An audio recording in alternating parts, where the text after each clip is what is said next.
So I want to get this ready to paint, but before that, I want a lot of my lines there to actually show up through the paint. So I need to do something to that. And we know some different options. There's different materials that will resist water-based paint. There's different materials that will dry and then they won't move. So like if I use permanent markers, that's something that would work. So you can see I kept working. So I've added some different hieroglyphic symbols in here. And I just tried to repeat them around in the background to show a theme, not necessarily a pattern, because I really want the emphasis to stay on him. So I'm going to use my permanent marker to do some line work, to trace over the stuff that's important. And if I want to add some stuff while I'm working, kind of like the idea of putting a line there. And on this one too.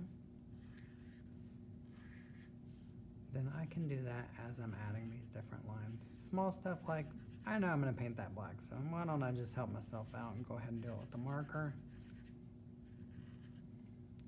So then this side, make this one match the other one a little bit. I kind of went a little crazy filling in over there. That looks better.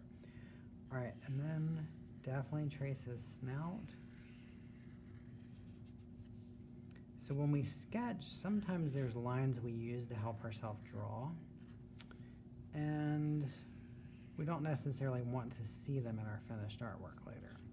So for instance, when I'm tracing his body, since his front legs would be connected to that part, I'm gonna trace over the front leg as part of that shape, but I'm not gonna necessarily trace the entire oval there.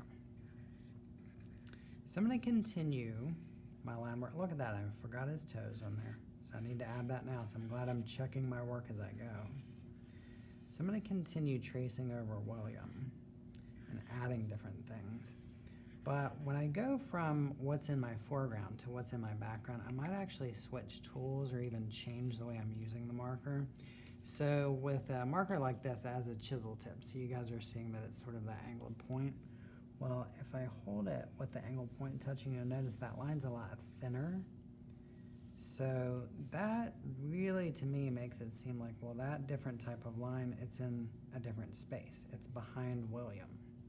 So I could do that, or if I have a Sharpie, this has a finer tip to it, that'll give me that skinnier line just by using a different tool.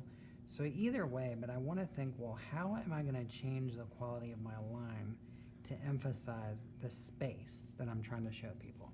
He is closer. All the hieroglyphics on the wall behind him, they are further behind him. All right, so you will get this worked on, and then we will talk about adding paint.